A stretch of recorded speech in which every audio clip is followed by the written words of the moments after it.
Assalamualaikum warahmatullahi wabarakatuh.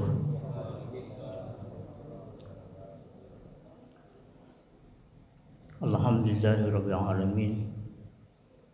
Wassalatu wassalamu ala asrafil anbiya'i wal mursalin Sayyidina Muhammadin wa ala alihi wa sahbihi ajma'in.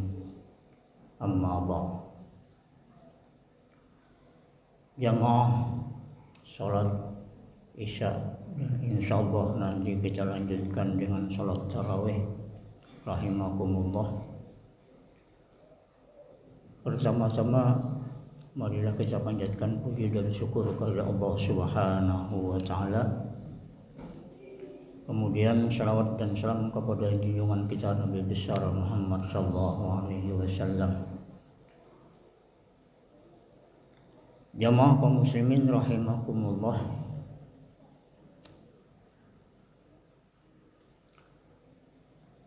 Kita banyak sekali dikasih oleh Allah Subhanahu wa taala nikmat.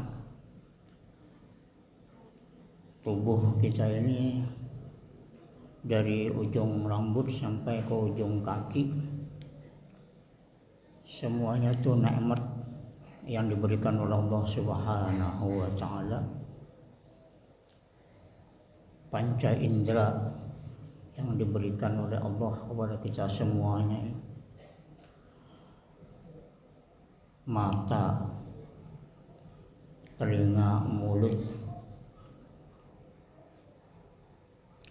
lidah, perut, dan lain sebagainya ini adalah merupakan nikmat-nikmat Allah yang seharusnya kita syukuri betul. Karena kalau kita tidak mau mensyukuri kejadian kita ini,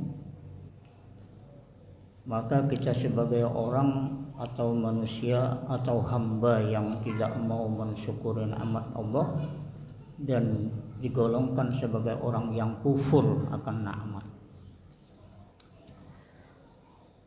Saya disuguhi oleh panitia membahas, katanya disuruh dengan membahas telinga. Saya itu mumet sebenarnya mencari literaturnya itu yang namanya telinga itu di mana gitu. Saya buku-buku banyak, buku itu tak golek ora ketemu, Mas. Hanya saya membuka dalam kitabnya Imam Al-Ghazali Bidayatul Hidayah, ada sedikit keterangan gitu. Jadi beliau menjelaskan berbagai tubuh manusia itu mata, telinga yang ada dalam tubuh kita ini. Sebenarnya seluruh tubuh kita ini dari mata, telinga, mulut itu semuanya berkaitan. Jadi tidak bisa dipotong-potong begitu. Pasti berkaitan. Kalau Anda membicarakan telinga, pasti berhubungan dengan mata dan juga dengan mulut. Itu nggak mau. Sehingga kata Imam Al-Ghazali rahimahumullah, seluruh panca indera yang diberikan oleh Allah Subhanahu wa taala kepada kita ini diperuntukkan semuanya itu untuk beribadah kepada Allah Subhanahu wa taala. Mata dipergunakan untuk melihat kekuasaan Allah Subhanahu wa taala.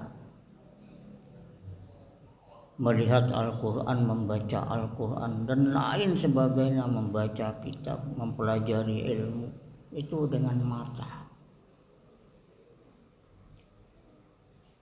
Tapi bukan hanya sekedar mata, tetapi juga pendengaran itu penting sekali ternyata. Dalam tubuh kita yang paling pertama kali mempunyai pengaruh atau yang berfungsi pertama itu adalah telinga.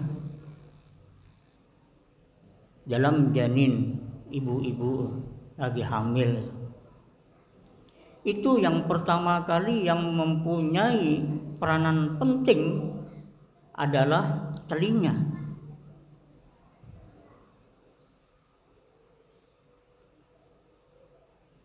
Makanya ada istilah, ajarilah anak Anda masih dalam kandungan. Secara logika kita kan ngapain ngajari anak dalam kandungan? Ternyata bayi yang dalam kandungan itu yang tidak melihat, telinganya udah berfungsi demikian rupa.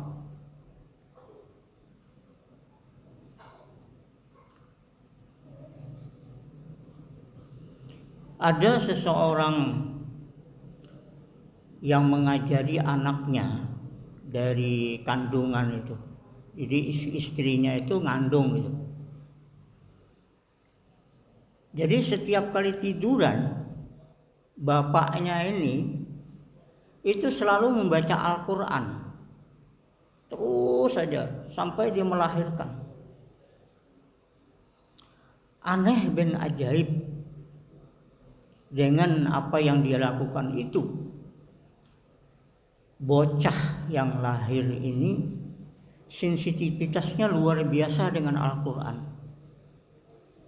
Sehingga dia saat sekarang ini sebagai orang hafizah kecil yang menjadi nomor 1 di dunia. Itu umurnya masih SD. Umur 10 tahun dia udah hafal Al-Quran. Itu dengan modalnya tadi itu. Di modal bapaknya, kalau istrinya berbaring, kalau tidur itu, dia selalu dibacakan Al-Quran. Ternyata pengaruhnya dia membacakan Al-Quran itu terhadap bayi yang ada dalam janin itu luar biasa. Jamaah kaum muslimin rahimakumullah, Al-Quran memberikan kita sebagai perhatian bahwa seluruh tubuh kita ini mempunyai tanggung jawab di hadapan Allah Subhanahu wa taala. Innas sam'a wal basara wal fuadu ulaika kana anhu mas'ula. Sesungguhnya pendengaran, penglihatan dan fuad hati seluruhnya itu nanti akan ditanyakan oleh Allah Subhanahu wa taala.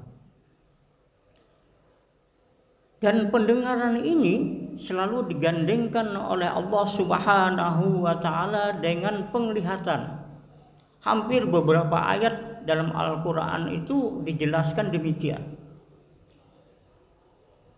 Dan ini menunjukkan bahwa pendengaran itu lebih penting daripada penglihatan. Sekalipun kalau kita secara umumnya kita melihat bahwa yang penting itu adalah mata. Karena mata lebih jauh penglihatannya daripada telinga. Telinga ini kan terbatas sekali pendengarannya. Kalau pendengarannya yang umpamanya 10 meter apa 20 meter, setelah itu tidak mendengar. Tetapi kalau mata bisa melihat, kalau tidak ada halangan bisa lebih beberapa puluh meter. Jamaah kaum muslimin rahimakumullah. Jadi pendengaran, penglihatan dan hati yang ada dalam tubuh kita ini nanti di hadapan Allah akan kita pertanggungjawabkan. Lagi dunia seperti saat sekarang ini, pendengaran kita gunakan untuk apa? Mata kita yang diberikan oleh Allah Subhanahu wa ta'ala yang melek ini, bisa melihat ke sana kemari ini, kita gunakan untuk apa?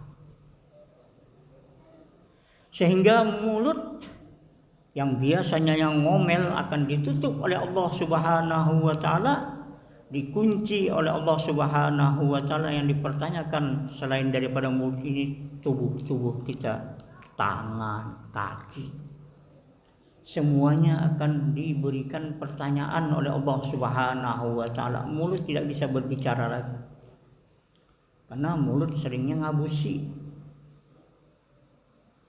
bisa berbohong. Jamaah kaum muslimin rahimakumullah,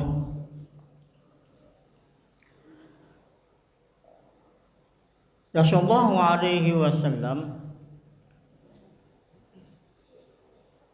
disuruh betul kita ini agar telinga kita ini tidak mendengar hal-hal yang dilarang oleh Allah Subhanahu wa taala, seperti ghibah, ngomongin orang, ngomongin yang kotor-kotor, berbohong dan lain sebagainya. Menjaga itu. Dan itu terkait dengan mulut. Mulut yang biasa berbicara, yang bikin